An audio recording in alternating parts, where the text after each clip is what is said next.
This afternoon, though, I want to move on a little to what happens when there is a witness in the court and what that means for us as typists. So it will be a bit of an introduction this afternoon. I'm hoping that we can watch a little bit of witness evidence and follow through with the transcript. And I'm just going to introduce you to the different phases of witness evidence and the sorts of macros that we use to represent those changes in phase during the transcript. Then I was going to ask your opinion. I would like to take us through in BlueJeans to 3:30 today. But then I have another task, a practice typing task for you for this afternoon, which you could potentially do after 3:30 and just complete any time before tomorrow. It's a 10-minute cut, but you absolutely wouldn't have to type the whole 10 minutes. It's just something that if you wanted to get a bit of practice, it would be really good to do. And again, Nicole, you absolutely shouldn't feel pressure tonight while you don't have a pedal, because I know that these things take double the amount of time without one. But if it was something that the other typists wanted to get a bit of practice doing, then you'd be more than welcome. Kat informed me before that outside the BlueJeans times, payment for that would be the training folio rate. So I guess I'm just looking to get a bit of feedback as to whether that's something that would suit your timing tonight, and also something that you might be interested in doing. Because if it's not, and you really only have until 3:30, then potentially we can try and work more typing into that time frame also going forward this week. So does anyone have any comments on that, on training on BlueJeans until 3:30 and then potentially doing a typing task sometime in your own time tonight? Yeah, no, that's fine with me. Yep, beautiful. I won't be able to do it tonight, but if we start at 10:30 again tomorrow, I can do it beforehand. Oh, okay, no worries. That would be absolutely fine as well. Again, don't push yourself, if it's going to be really hard, but that would also be an option. Okay. I'm more than happy to do it later tonight. I do have to go out after 3:30 for a couple of hours, but I can do it tonight. Oh, that would be wonderful. And again, I'll just reiterate, please don't feel as though, you have to be late to whatever it is you're doing because you've got to finish this 10-minute cut. Really what we're doing is coming to grips with what it feels like to type witness evidence as opposed to the discussion. So whatever you get done would be great. You can save it in the appropriate file, or in fact, I'll ask you to email it through to us tonight. And that way we can give you some feedback. But yeah, well, okay, that sounds really good to be getting on with for now. So what I might do then is just, I might just give some very, very brief feedback on the discussion type. I'll give you some more tomorrow when I've gone through and thoroughly checked the cuts. But the reason that I want to give you a little bit of feedback now is because then it's feedback that you can keep in mind when you do a bit of a practice tonight with the witness evidence, because some things are the same no matter what sort of typing you're doing because they're stylistic. So the cuts that I saw were really fantastic, but I haven't mentioned yet a couple of things which will come up all of the time as a typist, whether you're typing discussion or witness evidence or whatever. And the first one is on abbreviations. So in the little typing task that we just had, there are a couple of instances where I think it was one of the barristers referred to a section 128 certificate or section 128 advice. Now, section whatever is something that comes up all of the time in our typing in courts. And I'll show you now how we abbreviate that. And to do so, I'm just going to share my screen. So just give me a second.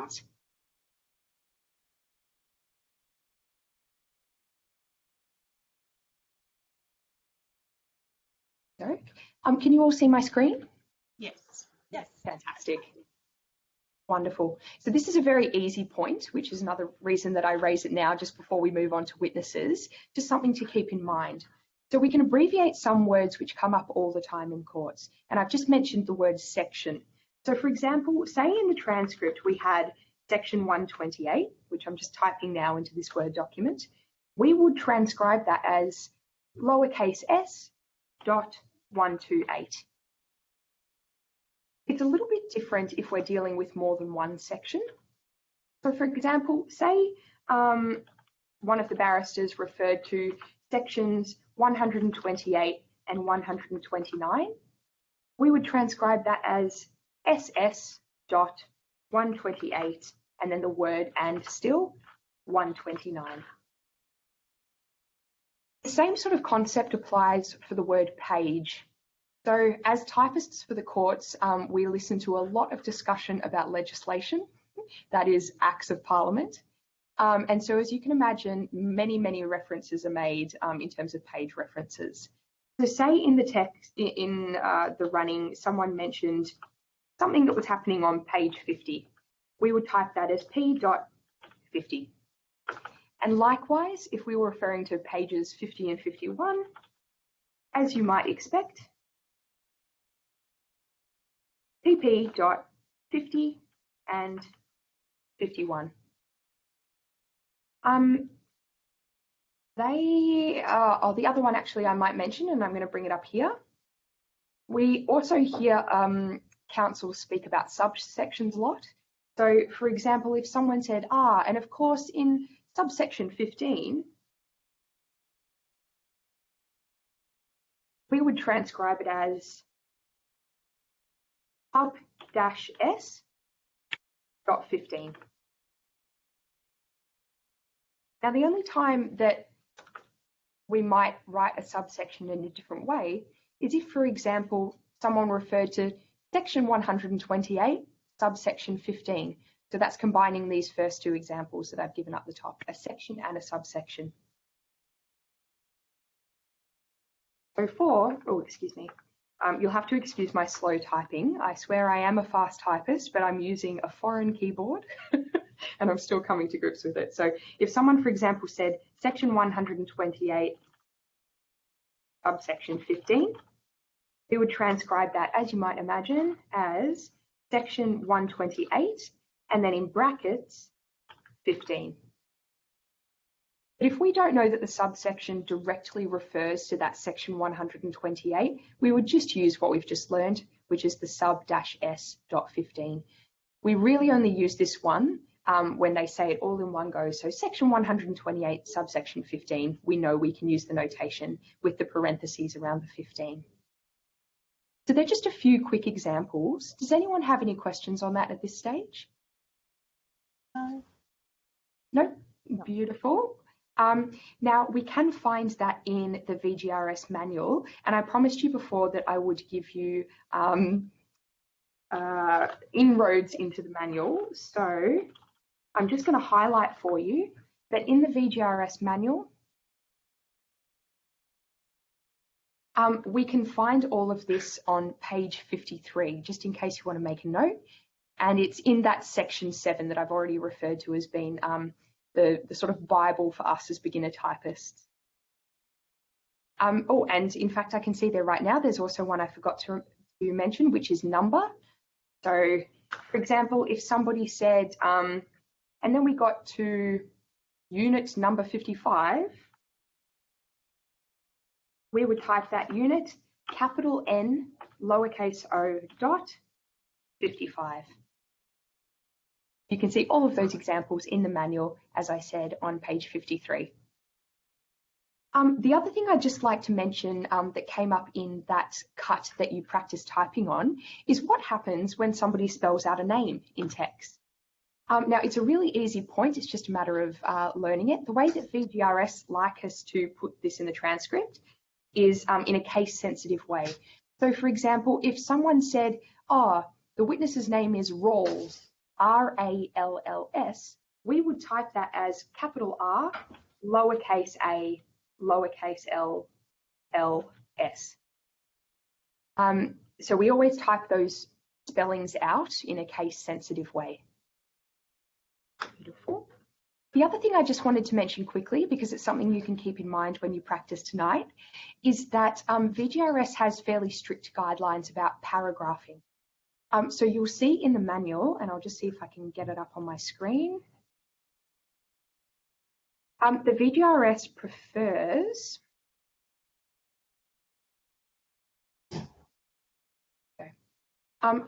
So on page 10 of the manual, VGRS says that a paragraph of about 3 to 5 sentences is generally considered ideal.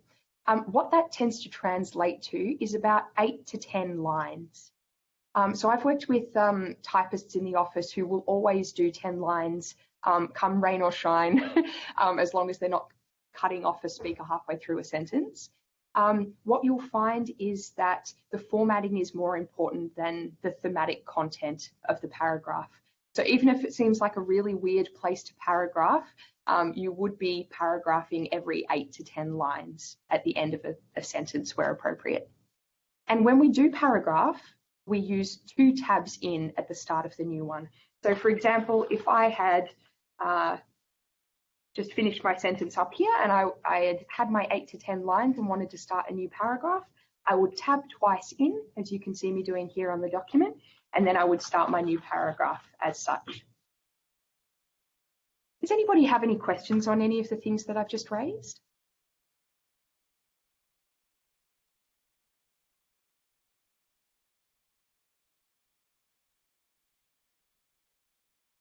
Ooh, can I hear you? Can you hear me?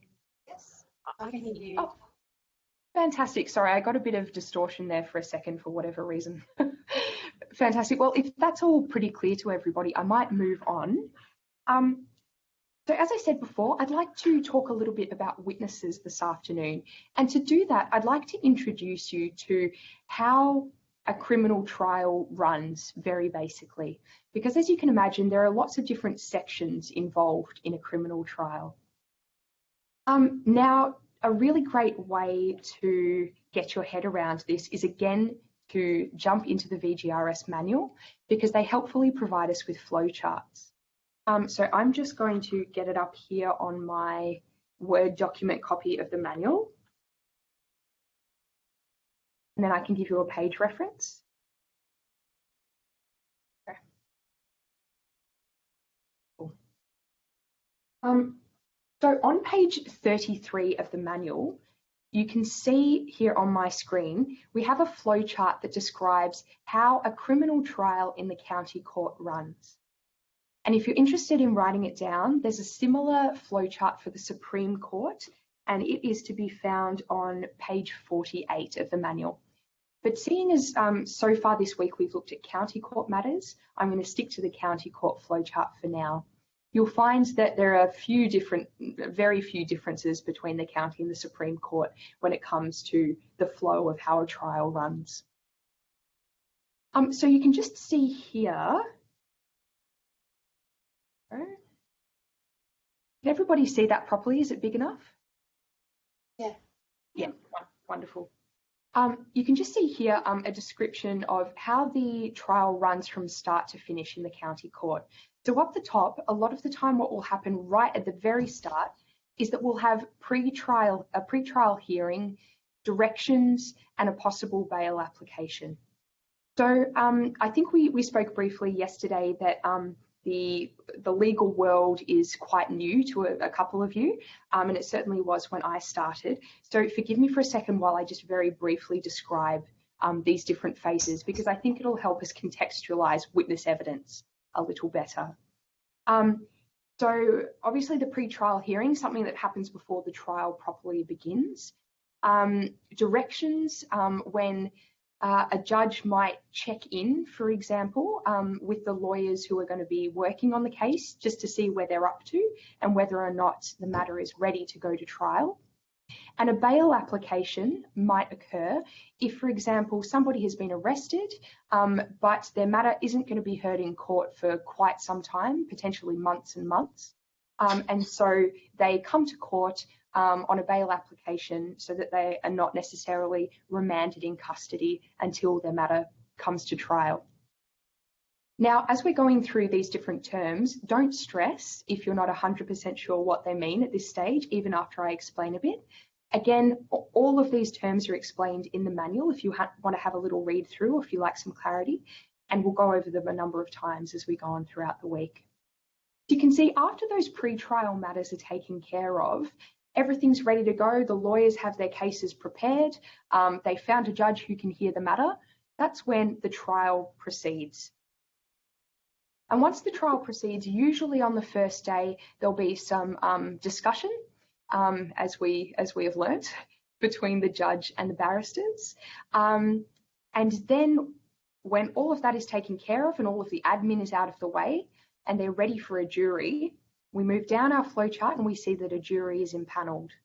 Now, what that means is that a fair number of people, it's usually 30 or 40 people, are brought into the courtroom. These are people who have been called up for jury service, for jury duty. And from the people assembled there, they pick a jury for the trial. So usually out of all of those people, they'll probably end up with 12 to 15 for a criminal trial.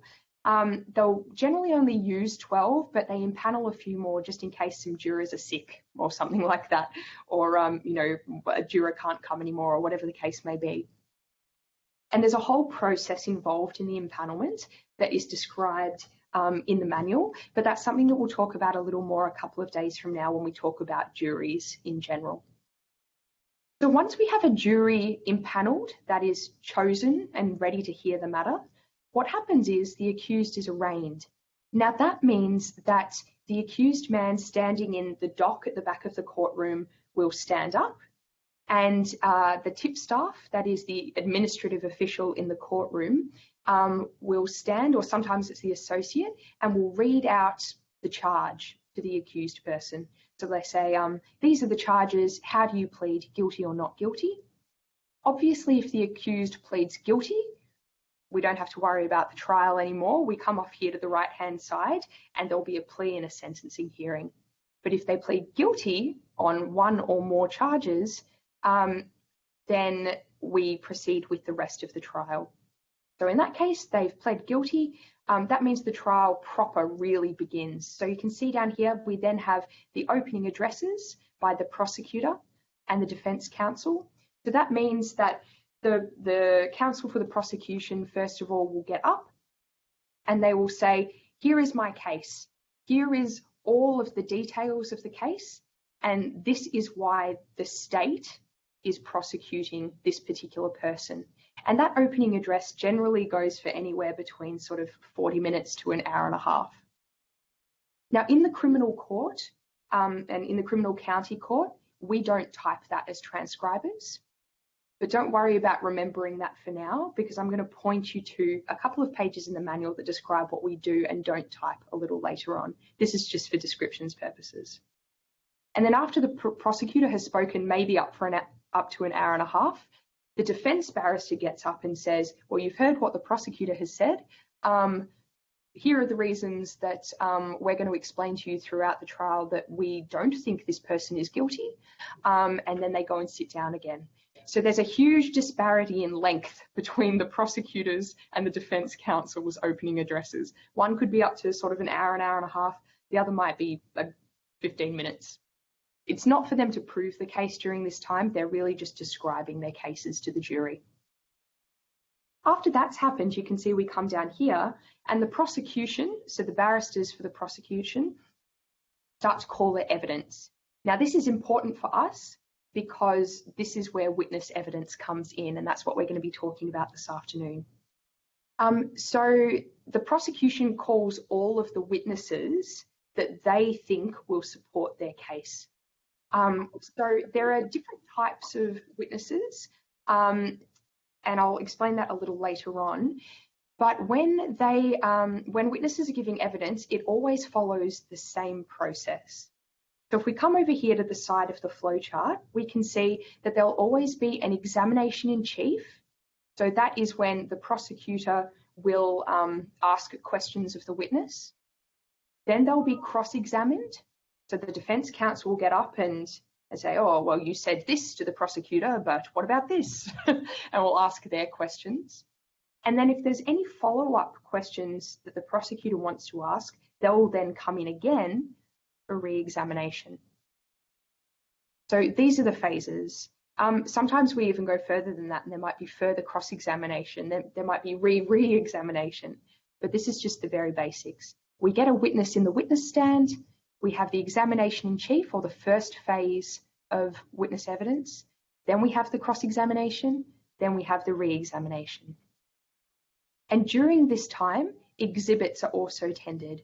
So that means that there might be particular pieces of evidence. For example, there might be, I don't know, a blood-stained piece of clothing, for example, and the lawyer gets up and says, we want to tender this as evidence, which means we want to hand this into the court as evidence.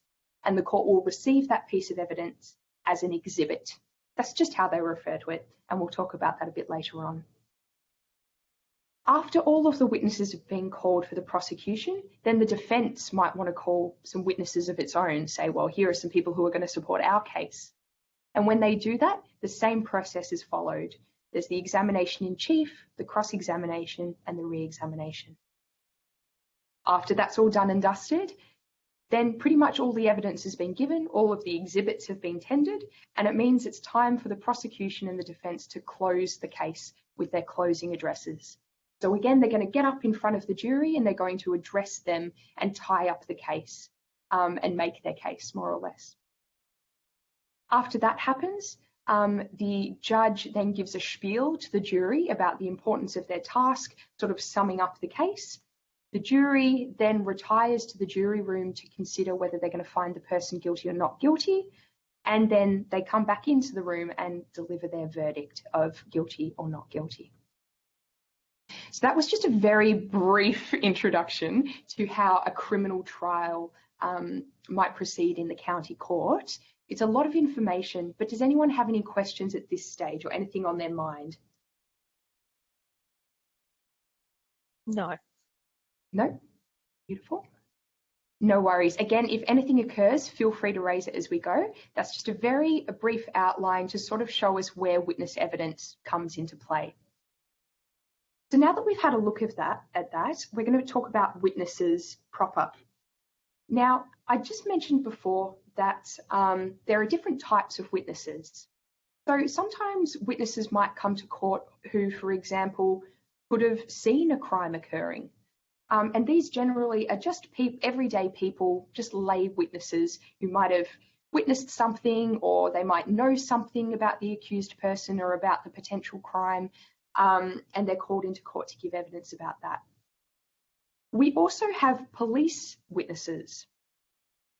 So sometimes police men and women come into court to give evidence about a matter, and in particular, an informant might come and give evidence about a matter. So usually the informant is the one who's sort of in charge of, I suppose, getting a case to the stage where it can come to court, just a type of police witness. And then the third type that we might get, and we're going to be looking at this type this afternoon, is expert witnesses. So a lot of the time you'll have a crime or an alleged offence, but the court won't necessarily know everything that it needs to know about it because it requires specialist information. So, for example, you might get psychiatrists coming into court to give evidence about an accused person's state of mind when they committed the offence. You might get, for example, a scientist who deals with illicit drugs to come in and give evidence about a drug offence. You might, as I saw a couple of weeks ago, see a sleep specialist come into court to give evidence about whether or not someone could be truly awake while they were committing a crime. These are all different sorts of expert witnesses. So the takeaway message there is that you have more or less three different types: lay, police, and expert. We type them all pretty much the same. It's just good to differentiate in your head between those three different types. Now what I'd like to do is just demonstrate for you what different phases of evidence look like in a finished transcript. So I've just pulled up a PDF document that you can see here, and I'm actually going to take you to the start of it. So we've been talking a lot over yesterday and today about separate cuts that we're typing as typists, and we've spoken a little about how the transcript coordinators then stitch or merge all of our cuts together. Well, when they do that, this is the final product. This is what it looks like. So you can see here I've got my cover page transcript of proceedings with all of the matter details on the front. And this is a matter that I've just taken from our training tab just to demonstrate to you what a finished transcript looks like. And then as we come down, we can see there was some discussion at the start of the day, and the matter proceeds from there. You can see some exhibits in there, but what I'm really interested in is what happens when a witness is called in this particular matter. Just a second while I get back there.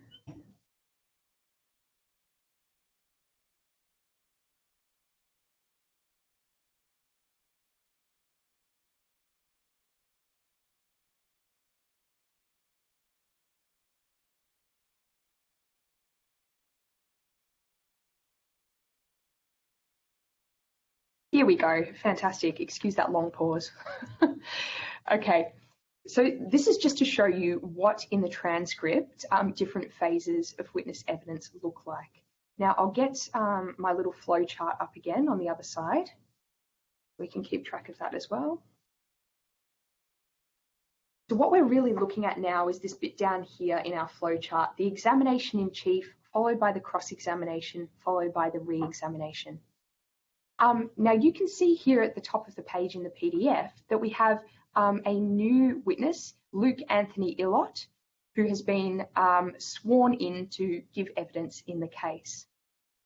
So this is something we'll go over again and again, but at the start of every new witness, they have to come to the witness box, they stand there and they're asked to take an oath or an affirmation. So the oath will generally be a sort of promise that they give to the court on a religious text. So it might be the Quran, or it might be the Bible, or another religious text, although those are the main two that they use in the court. Or they might be asked to give an affirmation, which is where they just solemnly swear that what they are about to say is going to be the absolute truth. And we have a macro for that witness event, which I'll introduce to you later. But this is what it looks like in the transcript when someone is sworn in. And the examined bit here means that they are about to start their examination in chief. That is the first phase of their witness evidence. So we can see here then that Miss Goosden, one of the barristers, starts to ask questions in the examination in chief. And almost immediately, I'm sure you can see, this style of typing looks a little bit different to the discussion typing that we were doing this morning. We see that there's a name in the margin right at the top, but after that, we don't have any names in the margin. And in fact, at the end of each question, we have this question mark followed by 3 dashes. Now, this type of format is what we call Q&A format. What we were doing this morning in the discussion, where we could see the names in the margin, name after name after name, that's something that we might be able to see up here. Oh, we can't really, but you can see here that we've got Miss Goosden followed by His Honour. That's what it looks like in discussion. We call that wall-to-wall format. So if you've got name after name after name in the margin, that's wall-to-wall. But as in all witness evidence, if you have the question mark followed by 3 dashes and no names in the margin, you know you're looking at Q&A format. Does anyone have any questions about that just to start?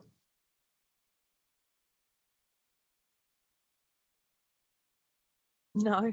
No, beautiful, all pretty self-explanatory.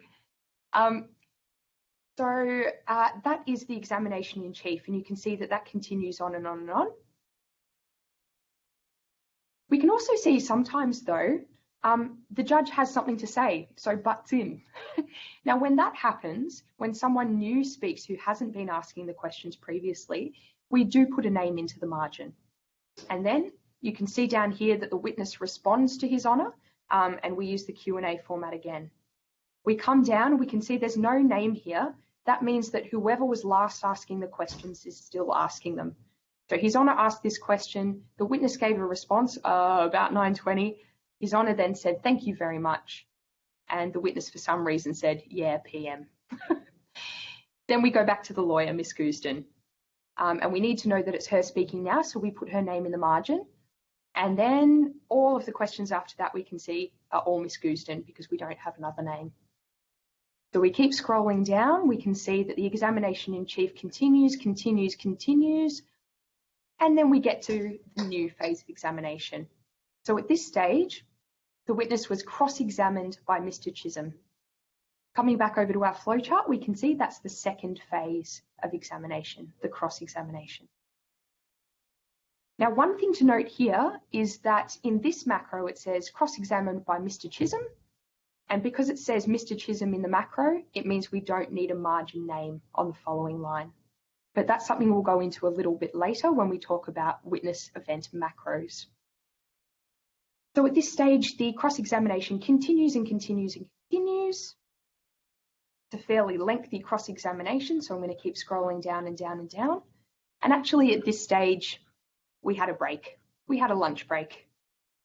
But after the lunch break, we can see that the witness is recalled. And just as a brief introduction, when we use the recalled macro, it means that we're continuing on with the same examination as before. So before lunch, we were in the middle of the cross-examination. We've recalled Mr. Luke Anthony Illott after lunch, so it's still cross-examination. We continue down, continue down, continue down, and then we can see we've got the start of the last phase of examination, and that's the re-examination. So if we can see over here on our flowchart, we're down to the final re-examination phase. And actually you can see that the typist has made a mistake here, because in the re-examined by, well, first of all, they've called the lawyer Mr. Goosden instead of Miss, which is awkward. But then they've also put the name in the margin under that, which is not necessary because it's in the macro. And then after the re-examination is finished, we can see down here that the witness withdrew. That's just to give you a brief outline of what phases of examination look like for witnesses. It's good to have a brief overview because when we get to typing witness evidence, it's very easy to get stuck in the minutiae. And I found as a beginning typist, it was good to know vaguely where witness evidence fits in and how it sort of proceeds in court. So if no one has any questions about that, we might now maybe follow along. Maybe grab some witness evidence up and follow along. I'm just having a look at the time.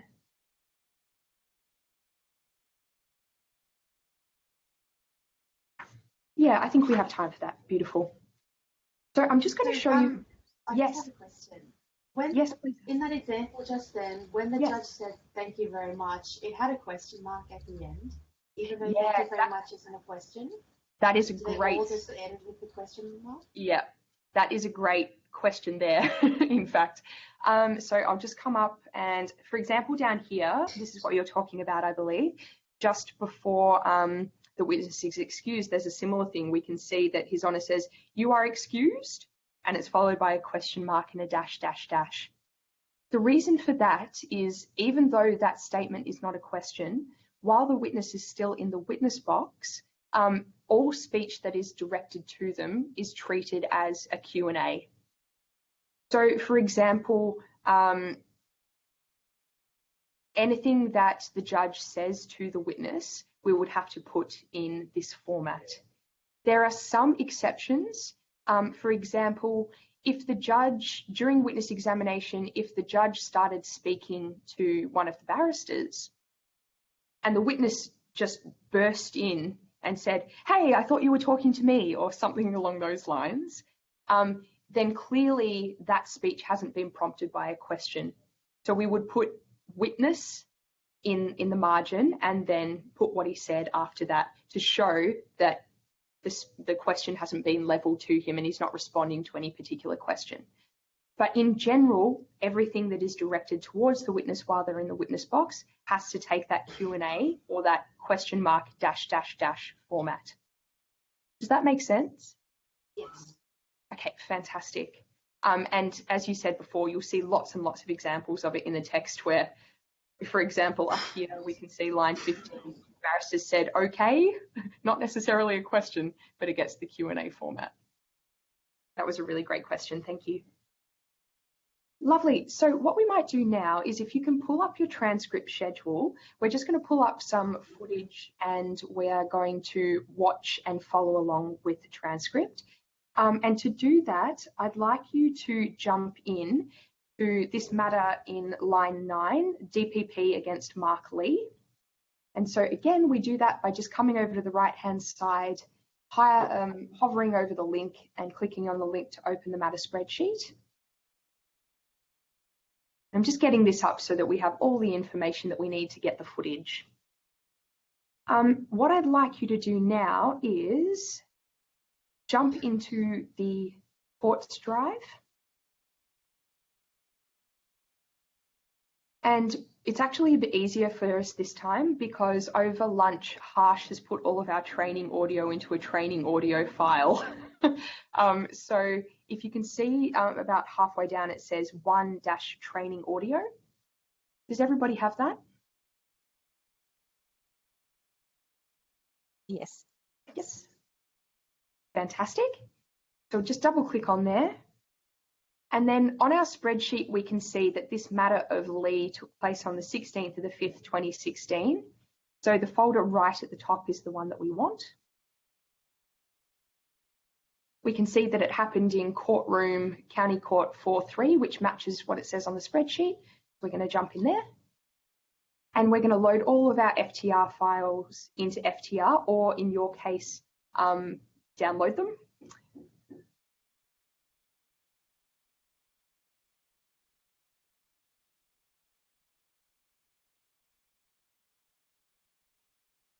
If we just start that downloading, we can get the transcript up while we're doing that. And hopefully by the time we've opened up the transcript, your files will be more or less ready to go.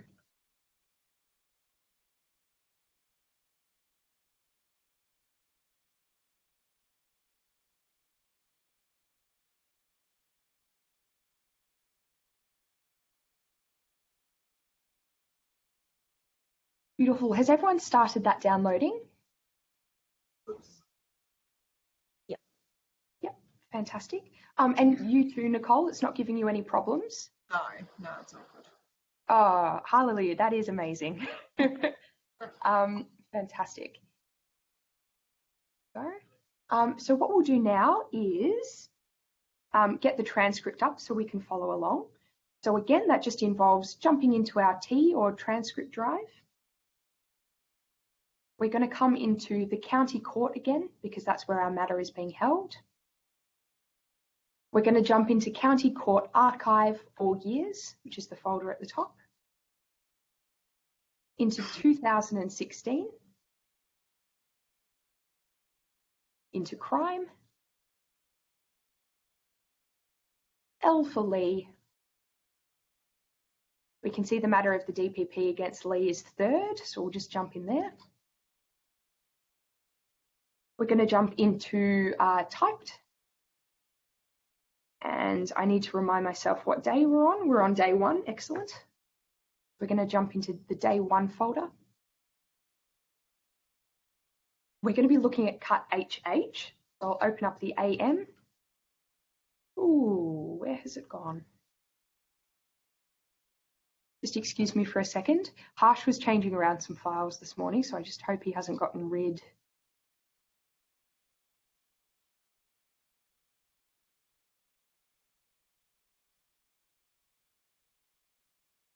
Oops.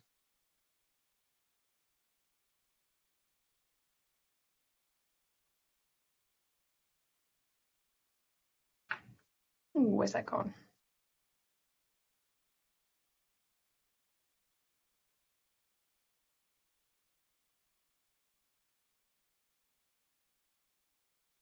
Just excuse me for a second. It looks like we do have the transcript, but we might just need to find the particular cut in the transcript.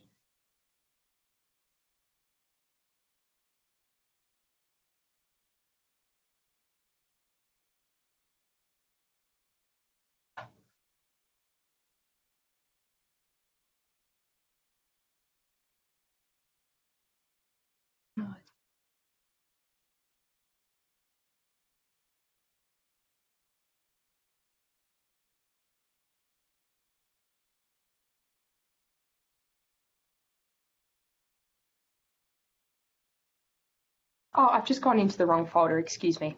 So if you just go back on day 1 and go into the PM, and then we come down to Lee 1HH.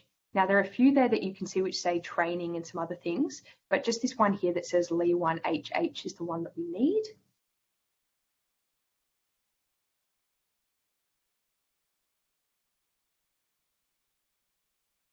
Does everybody have that document open?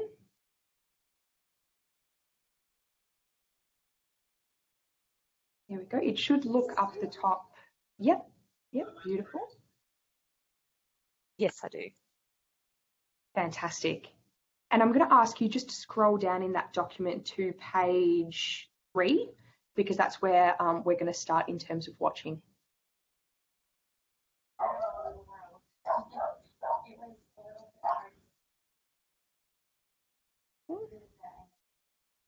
And then in our FTR player, oh, actually, has the footage downloaded yet? Sorry, I should check.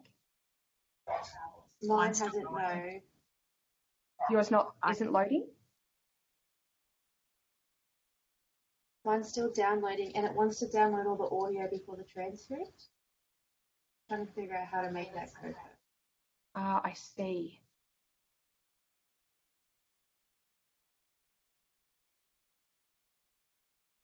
I'm so sorry, it's trying to download. It's downloading all the audio still. That's because I started it first, and then I did the transcript second, so it's trying to do that. Put that at the bottom of the list. Okay, But no I just worries. changed the priority to high, and it's gone. Oh, beautiful. Thank you for doing that. Fantastic. Well, I might just run through what we'll be doing on FTR, because this is something that we've seen before, so we can run through it again if we need to. But we're going to be looking at cut HH. So in FTR, what we will be doing is just changing our start and finish time to the times that match the HH cut. So you can see here, I'm just going to change the starting time to 14:29:55. Oops, sorry, to 2:29:55. And then the finish to 2:40. And then I'm just going to make sure we're at the right spot.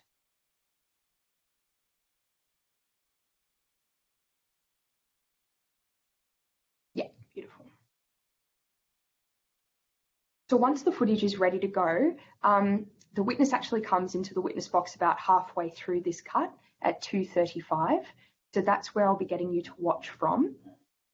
And the reason that I want you to watch this and just follow along in the transcript is it just gives you a bit of an idea of how witness evidence flows and gets you acquainted with that Q&A format as well. And after we've finished watching, I'm going to take you through how to do that Q&A format when you're typing, and just some other things about typing witness evidence in. So I might just run through with you how to do the Q&A format in your Word document. So if you're typing witness evidence, how do you produce that Q&A format? And to do that, if you just jump back into Microsoft Word,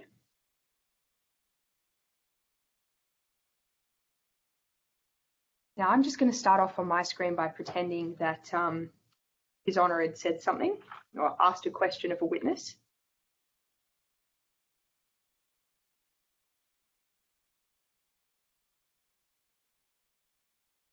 All right. So when we want to use the Q&A format, we use a particular keyboard command to produce that question mark followed by the 3 dashes that we saw in the transcript we were following along with. Now, does everybody have Microsoft Word open and ready to go? Yep. Yes. Fantastic. In that case, when we have a question, and we get to the end of it and we know that we need the question mark and the 3 dashes, it's just a simple matter of pressing on your keyboard, Control and then L. So hold down Control and then press L after that. And it should come up with the question mark and 3 dashes. So Control and L. Has everybody been able to do that? Yep. Beautiful. Any problems at all from anyone? No? No? Fantastic. Oh, the technology gods have smiled upon us. Amazing. So it's just as simple as that. Every time we have a question in witness evidence, we use the Control L to produce that little question mark followed by 3 dashes. Now, something to keep in mind, and maybe I'll just pull up the cut that we were just watching, is that sometimes barristers will get excited and will ask a number of questions all in one. So I'm just going to see if I can find an example of that.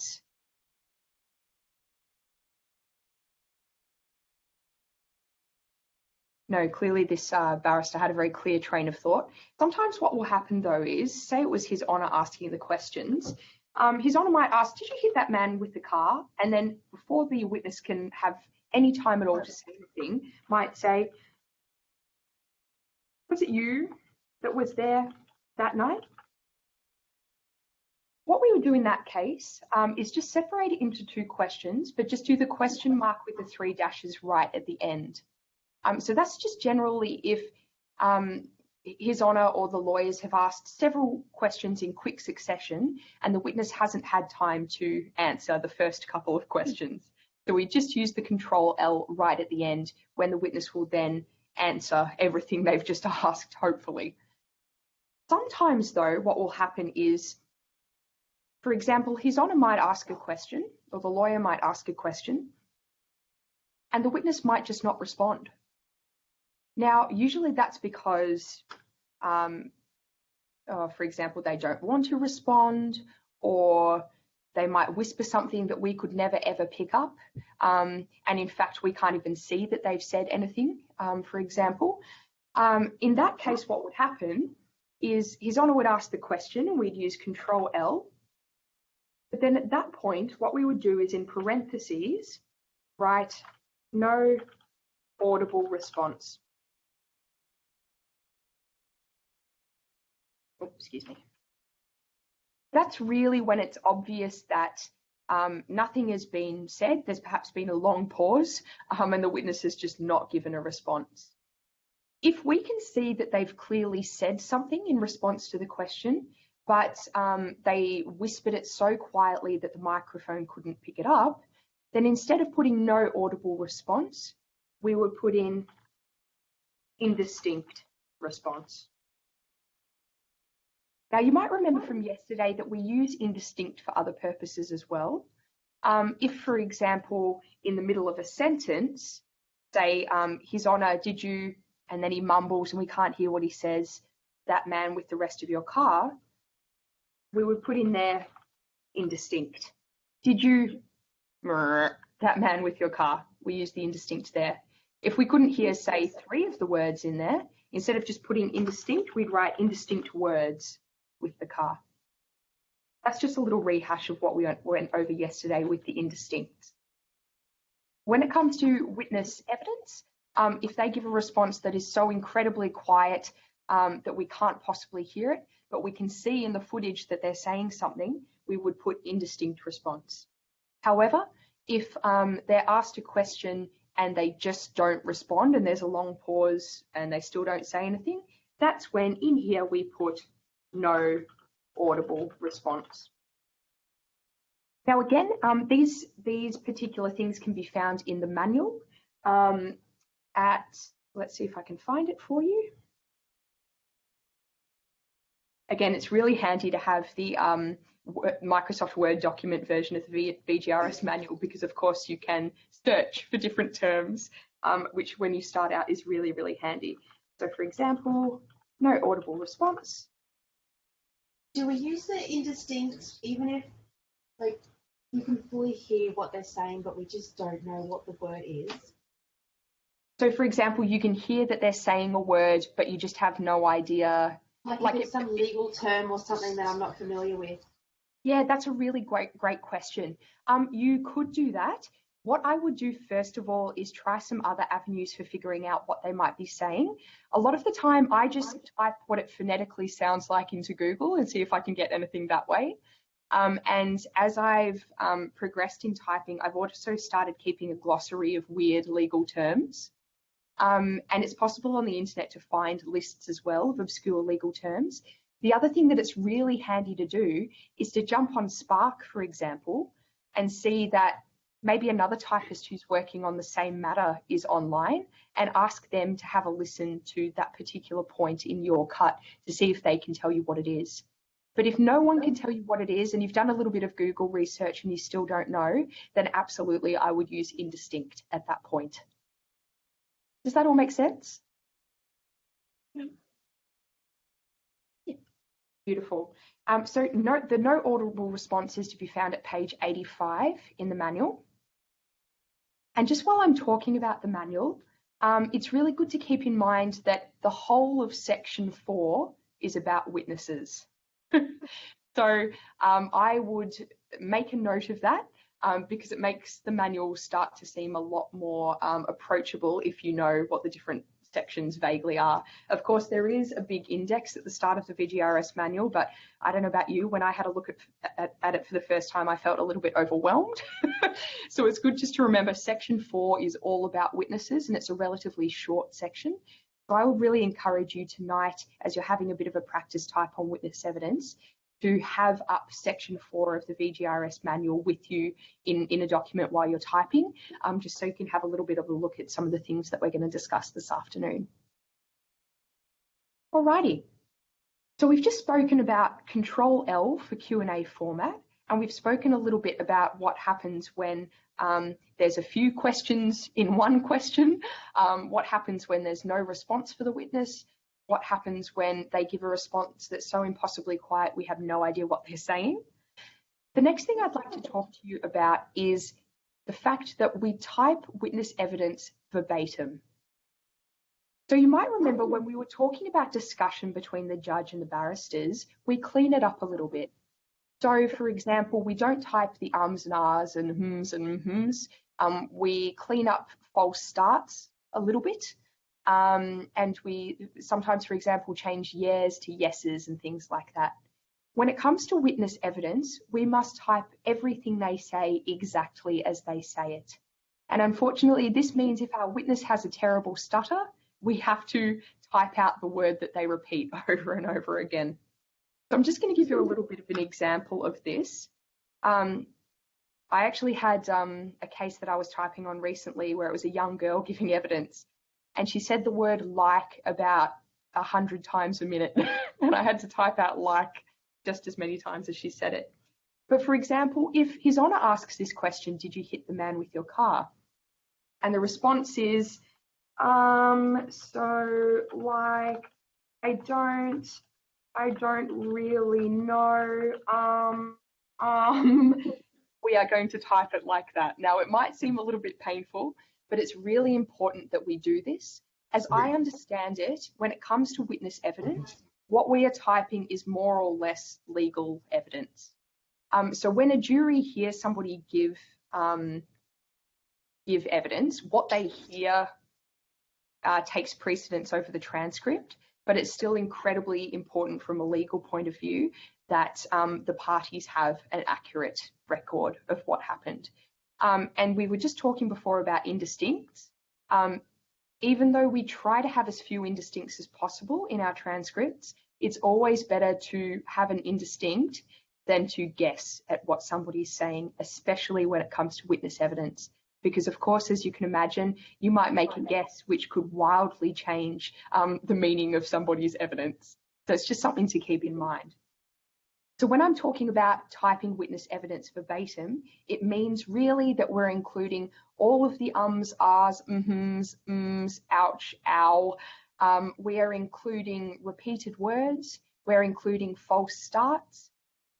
What we're not including is words that people only get halfway through. So that's an important distinction to remember. We type false starts, so you can see up here in my example, they've said, I don't really know. We've got two I don'ts, I'm going to type them both. If that was counsel, if that was discussion like we were looking at this morning and it was a barrister saying, I don't really know, I would type it as, I don't really know, because I'm cleaning them up a little bit. But in witness evidence, it all has to go in as is. However, if up here, excuse me, that should be a comma.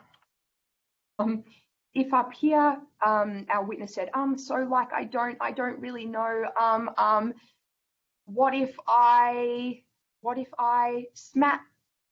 Oh no, I didn't do that. And the smack, maybe he was about to say, what if I smashed a different tree with my car?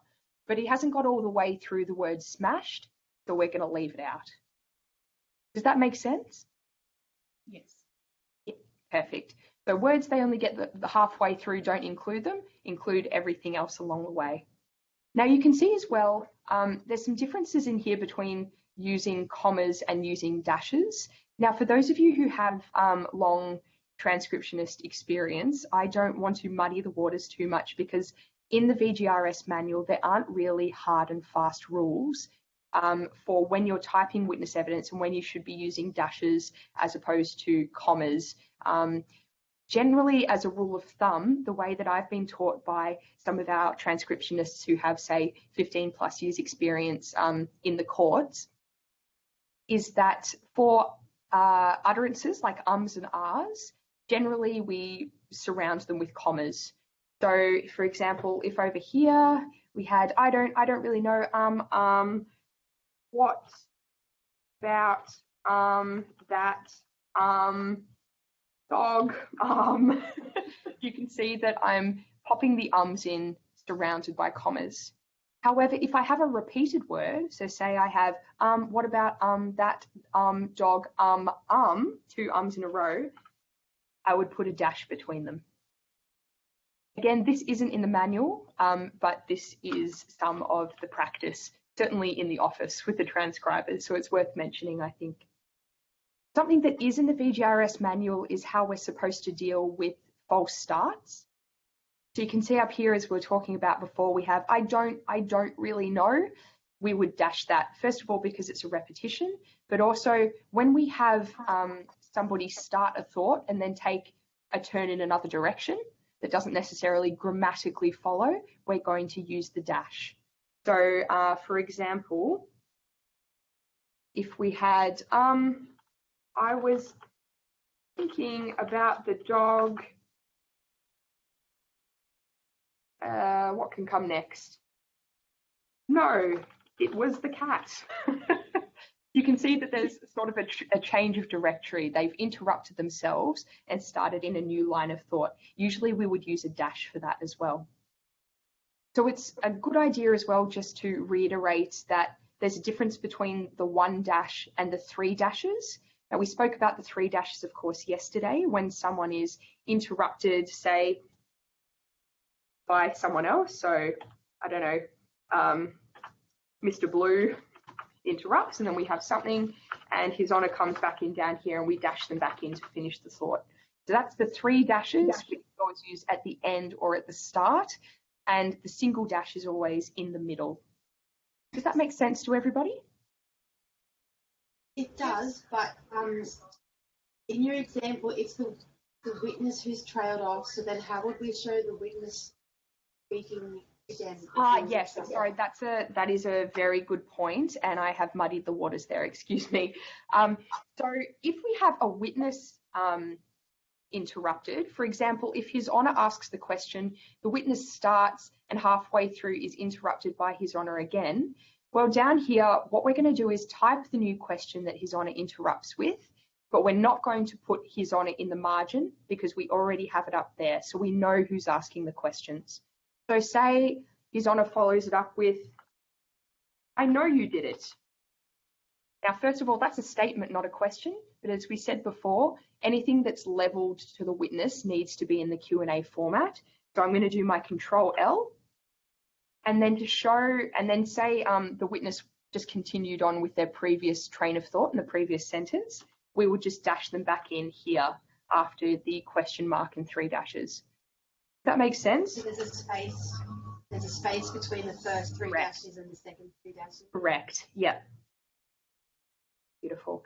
So again, don't worry too much about getting those finer details at this stage. It's good to be aware of them. But don't stress too much if when you're typing tonight, not all of this coalesces in your minds because it's fiddly, first of all. And something that you'll really find as time goes on is that criminal is very fiddly, but it's just a matter of practicing and practicing and getting feedback, and the ins and outs will become pretty clear to you pretty quickly. Beautiful. But that was a great question, and thank you for picking me up on that mistake of mine. Okie doke.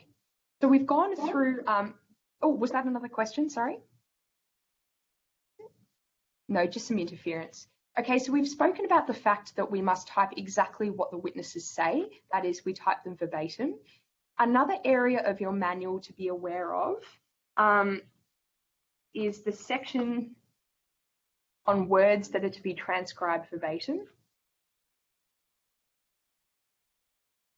So on page 130 of the manual, again in section 7, our very important section that generally deals with general style and formatting, there's a list of the words that are to be transcribed verbatim. Now, the reason that I bring that up is that we can't interpret noises, for example, or utterances that the witness is making and just put in our own sort of spelling, as tempting as that always is.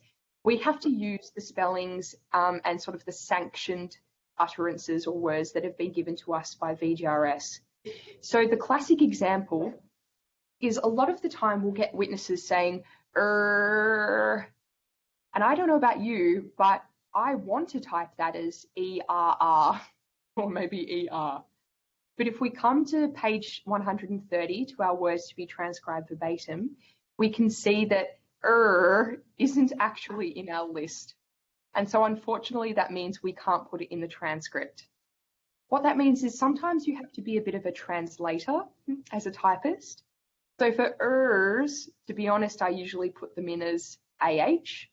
A sort of seems to me to be closest to It's just good to be aware of, because it's good to keep checking what is on the list to make sure that you don't put in anything that doesn't appear there. Likewise, you'll hear witnesses often give you variations of and you can see here that VGRS allows us to put a in. And so if I ever hear a witness say, I don't know, I'm going to type it as M''MM. And then we also have as H''MM. But any other variations like don't really appear in the list. Luckily, they don't come up very much, actually, surprisingly. But you do have to sort of translate them to something that is on the list, or if you're really not sure, again, you could use an indistinct. Does anyone have any questions on typing witnesses verbatim at this stage?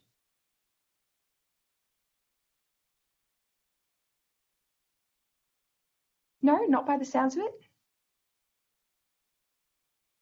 No, fantastic. Okay. What I might do, now that we've just given a little introduction to typing witnesses, is actually just take you through the witness macros. Again, this is a very brief introduction because the typing task that you do this afternoon will not involve any of these macros except for swearing the witness in. But I'm going to show you where they live because I think it's important to know while we're talking about witnesses. So when we have witness evidence, we have different macros that we use depending on whether they're criminal or civil. Now, of course, the matters that we've been looking at are criminal, so I'm going to take you through them first. If we want to use a witness macro, and that might be because we have a new witness in the witness box and we need to swear them in, for example, they've taken an oath on the Bible or they've made the solemn promise with the affirmation, then what I would do is I would come over to the VGRS Word macros in Microsoft Word, and I would come over here to this little icon that says Witness Event. And the VGRS Word macros is super user-friendly like that. I love how they give you little pictures. So I would click on Witness Events, and you can see that they give you a list of different macros or a list of different events that you could use. So I'll just quickly run you through them, just briefly to describe. We can see here that we have sworn and examined. Now, we would use that one if a witness had just stepped into the witness box and they were taking the oath or the affirmation and about to start their examination in chief. So you'll remember from before, the if I can just get my flowchart up. The examination in chief is the first phase of witness evidence for each new witness. So we can see that one here. So if I wanted to interpret that in witness events, I could use sworn and examined, in which case I'd put their name into the little window down the bottom. Or if they gave the solemn promise with the affirmation, we could use the affirmed and examined. Called and recalled, we will go over in greater detail a little later, but they're also witness events that we can use a macro for. We also have cross-examination over this side, which is the second phase of witness evidence. We have re-examination, which usually follows.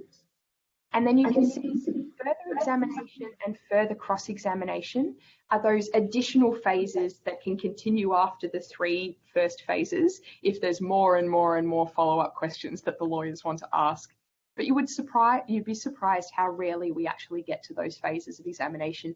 Usually it's examination in chief, so that's these ones up here, cross-examination, and maybe if you're lucky there might be some re-examination. Just while we're in this witness events window, say for example we wanted to swear in a new witness, Joe Bloggs. What we would do is come down and enter the witness's full name into the window, and we do it in caps. So for example, say they got up to take their oath and they said, my name is Joe Anthony Bloggs. We're going to type in Joe Anthony Bloggs. And then the witness abbreviated name is the surname of the witness. B-L-O-G-G-S. Now, the only time where the witness abbreviated name would be different in the criminal court is if the witness who was getting up onto the stand was actually the person who had been accused of the offence. So I saw this earlier in the year. It was very interesting. It was for a hideous child sex abuse case. And somewhat ill-advisedly, the man who had been accused with these crimes got up on the stand to give evidence in his own favour, basically. In that case, we don't say Anthony Bloggs or Joe Anthony Bloggs is the one who's committed the crime or allegedly committed the crime. Instead of putting Bloggs in the witness abbreviated name, we would put accused. That's the only time that we would put anything different than the surname in the witness abbreviated name for criminal. Usually, any old other witness is going to be Bloggs in there. And then when we press OK, we can see that it gives us that macro. We can tell at this stage that Joe Bloggs has been sworn in, that is, he's given the oath, and he's about to be examined. That is, he's about to undergo the examination in chief, the first phase. We can also see in this macro that the lawyer who's going to be asking him the questions isn't mentioned anywhere in the macro. So say it was Mr. Lawyer who was about to ask a question.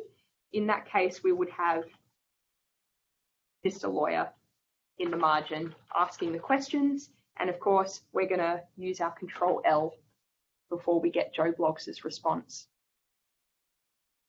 But just to reiterate the difference between that and the other phases of evidence, say Mr. Lawyer has asked all his questions for the examination in chief, and say it's time now for the defence lawyer to get up and to begin the cross-examination. I would jump back into my witness events. I would press cross-examination and say the lawyer for the defence was called Mr. Defence. I'm going to type Mr. Defence in here.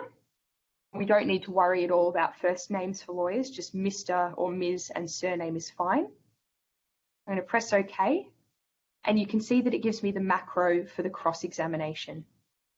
Now this time in the macro, the lawyer's name is mentioned. So when I come down to start asking the questions, I don't need to put their name in the margin. I just start with the question, and I'm going to use my Control L there. Now, say during this phase of cross-examination, His Honour wanted to chuck his 2 cents in, and he interrupted with an interruption. He would, of course, put His Honour in the margin there because we want to signify that it's no longer Mr. Defence who's asking the questions. But say His Honour got a response to that question, and then Mr. Defence started asking questions again, we would put in Mr. Defence again in the margin, so we know it's not His Honour anymore asking the questions. Does anyone have any questions on that so far? Because it's very, very fiddly and it can be a little confusing at first.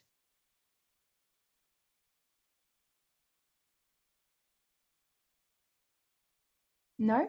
Do we feel as though we have a bit of an understanding about the different phases of witness evidence that exist at this stage?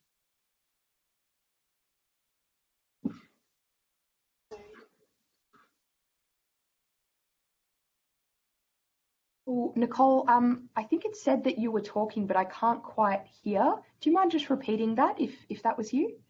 I think I just said that it was fine. Oh, perfect. Amazing. Please never feel shy as well if I am teaching you how to suck eggs as we go along. If you'd like me to speed up at any stage as well, please let me know and I certainly won't be offended. I know I tend to reiterate a lot, but I just know that that's how I learn best, by hearing information over and over. It's certainly not how everybody learns best. So just don't be shy. Even shoot me an email if you'd prefer not to stay in front of everybody else, but you need me to up the pace a little bit. That's more than okay. Beautiful. Alrighty. So we've gone through the basic witness events macros for criminal. I'm very quickly just going to, as a matter of contrast, show you where we would find the witness events for civil. Don't worry too much about this at this stage. It's just good to know vaguely where to find them. So when you start practicing to type on civil matters, you know where you're looking. So say, for example, this was a civil trial. Say someone is suing somebody else for a whole bunch of money, and it's not a criminal matter, it's civil. It's just about how much money one party gets awarded. And say during the course of this civil trial, we had a witness get up onto the stand. We would go into our transcript ribbon in Microsoft Word, and we would come on over to the little sort of hand sign, which is the witness events section. Can everybody see that little hand? Yep. Yep, perfect. So if you click on that, it'll give you a similar-ish box to the one that we just saw for criminal in the VGRS ribbon. It's a little different though, because you can see over here in red, it prompts you to give the time that something happens. So if there's one takeaway message that I'd like for you to have for the difference between witness events in criminal versus witness events in civil, it's that in criminal, we don't need to timestamp witness events. In civil, we do always need to timestamp witness events. The good news is the macro button prompts us for the timestamp in civil, so it's a really, really good reminder. So say, for example, we were doing the examination in chief for Mr. Bloggs again. He's taken an oath, so I'm going to press sworn over here. And then it's time for the examination in chief, which I'm going to nominate down the bottom. Once again, in caps, we're going to put in his full name into the witness full name box. He's just an ordinary witness. He's not the accused. We're going to pop in Bloggs into the short name. And we're going to pretend that he's getting on the stand at 2:15. I'm going to put 2:15 p.m. Now, in terms of the barrister down here, we can see that it tells us below is not required if it's examination or called or recalled. Now, we're doing the examination, that is the examination in chief, so we don't need to put the barrister's name in here. If though, for example, this was cross-examination, then we would come down here and we would put in Mr. Lawyer's name. That's just the difference when it comes to witness events in civil. We always timestamp and the little box looks a bit different. The other thing to mention is that the short name in civil is not always the surname. Sometimes you might, again, get the plaintiff, that is the person who is suing the other party on the stand, in which case we would put plaintiff into this box. And sometimes we might have I might just leave it at that actually for now. So in civil matters, the plaintiff is the person who is bringing the suit against somebody else. We would put plaintiff in short name if they were the ones who were giving witness evidence. But again, that's a little detail that will become more clear to you as you get practice typing on these matters. So don't worry too much if that's not completely clear to you at the moment. All right. So do we have a good understanding that in criminal, we do not timestamp witness events, and in civil, we do timestamp witness events? Yep. Perfect. Amazing. So just to reiterate, in criminal, we find our witness event macros in the VGRS word macros ribbon, and in civil, we find it in the transcript ribbon with the little white hand over there. Okie doke. Fantastic. Just while we're talking about macros, I note the time, it's about 3 o'clock. So I might just talk about my next topic for maybe 10 or 15 minutes, and then I'm going to set you up with the typing task, the witness typing task for this afternoon, this evening, tomorrow morning, whenever you prefer to do it. While we're talking about macros, I'd like to briefly introduce you to adjournments. Now, as may seem obvious to you, an adjournment is when the court stops for a little while. They might take a break and everybody leaves the courtroom, and we as typists are not transcribing.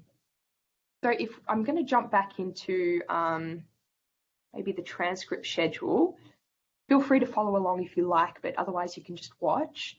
Back in our transcript schedule, I'm going to come down to County Court. And here you can see some matters that have sat today. Just for the sake of it, I'm going to jump into this matter up. I'm going to jump into this matter here. DPP against Amir Adrak. Possibly you won't have permission to see this spreadsheet, so you might just have to watch online. We can see here that there have been a lot of short adjournments. So in a short adjournment in the middle of a case is usually when they take, for example, a morning tea break or an afternoon tea break. Or sometimes what even happens is that they might need, for example, an administrative matter taken care of. So say one of the lawyers has forgotten a very, very important document and he needs to dash back to his office and get it and come back to the court. They might call a short adjournment where the judge will leave the courtroom, will leave the bench, and the jury will leave if they're in, the witness will leave if there's a witness, and the whole courtroom takes a break for maybe 10 or 15 minutes. We refer to that as a short adjournment. So you can see here that in cut J, there was a 10-minute short adjournment. Down here, there was a lengthy short adjournment from cuts L to O. So that's probably about a 40-minute short adjournment. And you can see that there were more short adjournments down here, another 40-minute short adjournment. So clearly it's been a very interrupted day in this courtroom. We have different types of adjournments though. If you come down to the end of the morning, you can see we have the lunch break. Now the lunch break is another type of adjournment. Generally, as I think we may have mentioned on the first day, the court will adjourn around about 1 o'clock. Or 1:30 even, and typically resume, as we can see over here, sometime between 2 and 2:30. So the lunch break is another type of adjournment that we have. And then say we got to the very end of the day. I'm actually going to go back into day 1 because I don't want them to get confused while they're typing that matter. You can see day 1 also had lots of short adjournments, a lunchtime adjournment. It's resumed in the afternoon. Some more short adjournments down here, and then finally it's adjourned for the day. So that means the court proceedings are done for that case for the day. Now when you're working in the worksheet, say in your cut halfway through they go on a short adjournment, what you could do, or say at the start of your cut actually they go on a short adjournment and it lasts for the entire cut, you can feel free to come in here and as a typist put in SHT ADJ, let the other typists know that there's been a short adjournment for that entire 10 minutes. And if it goes longer than that, then you continue to put in short adjournments until it comes back on. Say though you were the typist KP up here, and it went to a short adjournment halfway through your cut, but then when it got down to cut L, the matter came back on, you don't need to put any notation on the spreadsheet to let others know that there's been a short adjournment, because it hasn't interrupted a full cut. So in your cut that you were typing, you would just stop typing, and you wouldn't worry about making any notes on the spreadsheet. Likewise, on the spreadsheet for lunch, you just type in lunch and it should come up like this in the blue. Resume, again, you can see if you type resume, it'll come up green in the spreadsheet. And adjourned as well, you can see you type in ADJ, adjourned. And we as typists are more than welcome to put that notation in the spreadsheet. We don't need to wait for a TC or anyone to do that. If we come into Microsoft Word again though, I'm going to show you where the adjournment macros live. So say, for example, His Honour has just listened to some witness evidence and the witness has left the witness box, and His Honour says, I think we'll take a 10-minute break.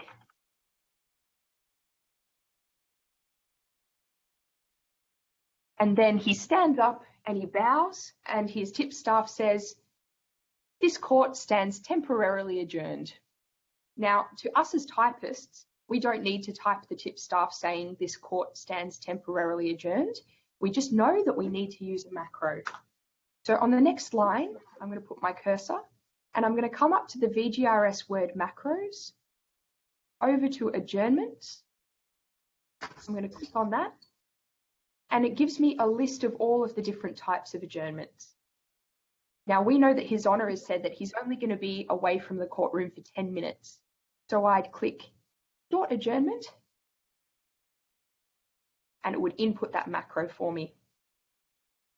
Now say the short adjournment happened in my cut and then they return actually 2 minutes later and it's still in my cut. I would just pick up under the short adjournment where I left off. If it went to short adjournment and there was nothing else for the rest of your cut, it was just an empty courtroom, then you would just end your cut there as it was with an end of tape. Of course, there are different types of adjournments though, as we've just spoken about. Say His Honour said, I think we'll take the lunch break. The tip staff, or His Honour would get up and bow and leave the bench, and the tip staff would say, this court stands adjourned for lunch. Again, I'm going to come up to my VGRS Word macros. I'm going to click on adjournments. I'm going to click the luncheon adjournment. Okay, and you can see it brings up the macro for that. Now we also have a special notation for after lunch. So for example, say there was a luncheon adjournment and you came back on the first cut of the afternoon after lunch. Again, we would go into the VGRS Word macros and into adjournments, and we would click upon resumption. Now we only use upon resumption for returning after the lunch break. We don't need to use it, say, following a short adjournment. It's just after the lunch break. And you can see down here, it asks us to put in the time that the matter came back on. So a popular time for them to start after lunch is 2:15, so I'm going to put that in. And say we had Judge Wishhusen again. In here I would put Judge Wishhusen, it's His Honour. Okay, and we can see it makes that macro for us. It's slightly different for the Supreme Court using the upon resumption macro, but again, that's something I'm going to let you have a little bit of a read about in the manual. And don't worry, I'll give you the relevant page numbers soon, instead of getting too much into the minutiae of it at the moment.